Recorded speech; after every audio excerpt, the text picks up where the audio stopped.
Bonjour, j'espère que vous allez bien. Mon nom est Laurence Langlois et je suis consultante réglementée en immigration canadienne. Aujourd'hui, je vais vous parler d'une vue d'ensemble des programmes d'immigration ainsi que les différents chemins à prendre. Je vais vous partager mon écran. J'écris pour vous un diagramme de flux qui permet vraiment de voir le chemin là, de la personne à travers le processus d'immigration, dépendamment le chemin qu'il va choisir ou qu'elle va choisir. C'est vraiment une information très générale, très macro, vous allez voir, mais ça va quand même vous permettre de mieux comprendre le processus. Donc, sans plus tarder, je vous partage mon écran.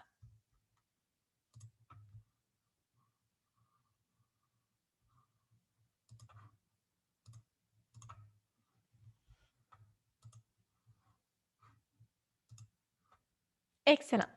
Comme vous pouvez voir, ça a l'air très compliqué, mais pourtant, ça va être tout simple.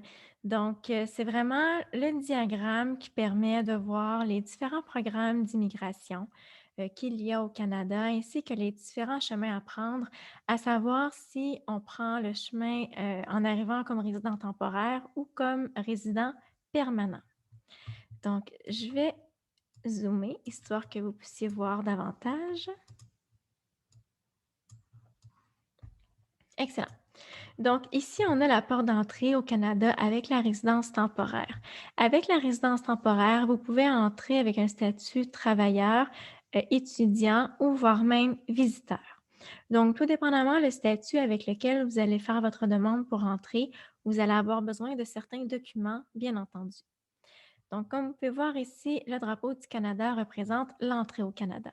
Donc, c'est dès l'entrée que les agents des services frontaliers vont nous délivrer les différents documents qu'on a besoin, à savoir le statut de travailleur, le permis de travail, s'il y a lieu, parce qu'en fait, il y a quand même certaines conditions à respecter ou certaines exceptions, pardon.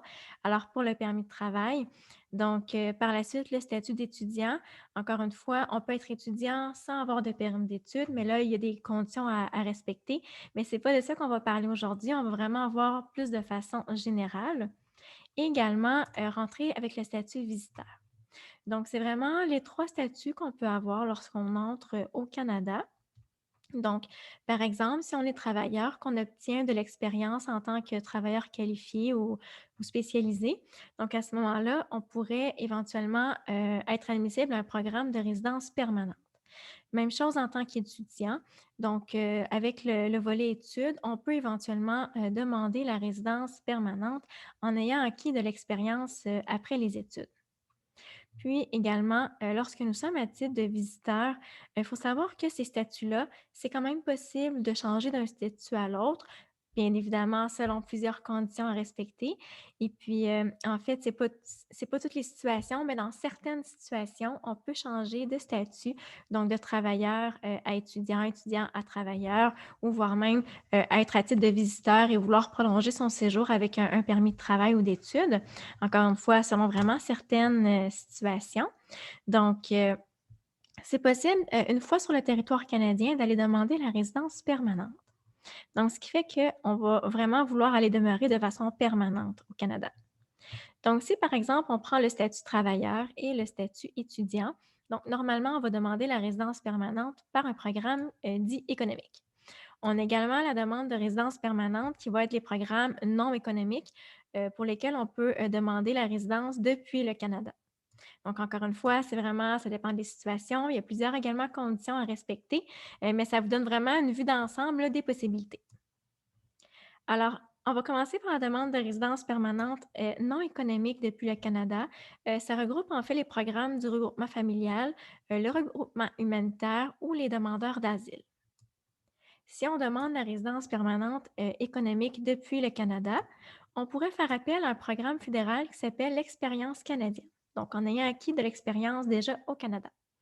Il y a également, toutes les provinces ont leur propre programme d'immigration. Donc, si vous êtes déjà dans une province au Canada, vous pourriez demander quelles sont les provinces pour lesquelles vous pourriez, en fait, la province pour laquelle vous pourriez, en fait, je reprends, vous pourriez demander les programmes pour la province dans laquelle vous êtes qui pourraient être applicables pour vous si vous êtes déjà au Canada. Donc, vous pourriez passer à ce moment-là par un programme, en fait, les programmes provinciaux. Donc, au niveau des programmes provinciaux, il y a également une petite nuance.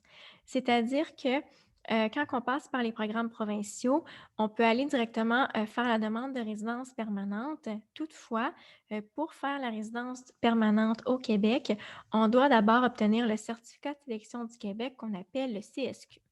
Donc en fait, lorsqu'on veut, immigrer de façon permanente au Canada par le province, le les programmes provinciaux du Québec, on doit demander, ce certificat de sélection-là.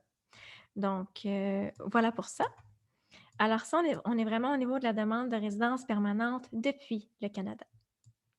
Si nous allons maintenant à la demande de résidence permanente depuis l'extérieur du Canada. Donc, on va commencer par la demande de résidence permanente non économique depuis l'extérieur du Canada. On retrouve notamment les programmes de regroupement familial, les programmes de regroupement humanitaire ainsi que les réfugiés. Si on fait une demande de résidence permanente économique depuis l'extérieur du Canada, ben à ce moment-là, on a quand même le choix. C'est-à-dire qu'on a plusieurs programmes qui s'offrent à nous. Et moi, je vais porter votre attention à Entrée Express. Donc, Entrée Express, c'est vraiment un système de voie rapide qu'on appelle hors Québec pour l'immigration économique. C'est-à-dire que la voie Entrée Express permet de passer par les programmes des travailleurs qualifiés fédéral, le programme des métiers spécialisés fédéral et il y a même des programmes, en fait, des provinces qui vont parfois dans le bassin Entrée Express pour combler les besoins de la main-d'œuvre de la province. Donc, par le biais d'Entrée Express, c'est les programmes qui sont admissibles. Ensuite, on a également la demande de la résidence permanente depuis l'extérieur du Canada. Encore une fois, si on veut immigrer au Québec, il faut passer par le programme des travailleurs qualifiés du Québec, donc ce qu'on appelle la plateforme ARIMA. Sinon, on a également plusieurs programmes fédéraux, alors qui peuvent se retrouver là, notamment, c'est sûr que moi, je vous conseille fortement de toujours aller voir sur le site de Immigration et citoyenneté pour voir les programmes, économiques ou non économiques en cours. Donc, moi, j'ai recensé aujourd'hui les programmes qui figurent présentement sur le site web d'IRCC, sachant que ça peut quand même changer à tout moment. Donc, on a le programme de démarrage d'entreprise, le programme pilote d'immigration au Canada Atlantique, le programme des entrepreneurs et travailleurs autonomes, le programme des travailleurs autonomes, programme des investisseurs, programme des immigrants investisseurs en capital de risque, le programme pilote d'immigration dans les communautés rurales et du Nord, le programme des aides familiaux ainsi que le programme pilote sur l'agroalimentaire. Donc, ce sont tous les programmes qui sont présentement affichés sur le site web de IRCC. Donc, il faut savoir également que toutes les provinces ont également des programmes d'immigration pour lesquels vous pouvez passer, mais de façon générale, ça nous donne vraiment ici une bonne idée des programmes qui sont disponibles. Donc, une fois qu'on obtient la résidence permanente, si nous sommes par exemple au Canada, donc on demande la résidence permanente par un de ces programmes-là, donc on obtient le statut de résident permanent, ce qui fait que ça peut nous mener éventuellement vers une demande de citoyenneté canadienne. Si par exemple on est depuis l'extérieur du Canada, et qu'on fait une demande de résidence permanente, en fait, la résidence permanente va être approuvée, ce qu'on va recevoir le visa de résident permanent qui va nous permettre d'arriver au Canada et c'est de là que les agents des services frontaliers vont passer, en revue quelques questions, voire même à certaines occasions une entrevue. Donc pour valider en fait là, votre admissibilité en tant que résident permanent sur le territoire canadien. Donc, à ce moment-là, vous arrivez sur le territoire canadien, vous avez votre statut de résident permanent, puis par la suite, vous pouvez également demander la citoyenneté canadienne plus tard. Donc, voilà, en gros, ça fait le tour du système d'immigration, les différents programmes également qui sont disponibles actuellement.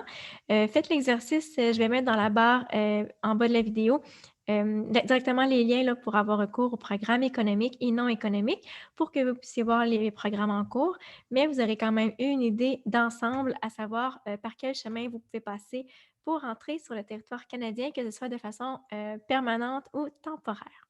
Donc, merci d'avoir été à l'écoute et puis on se voit dans une prochaine vidéo.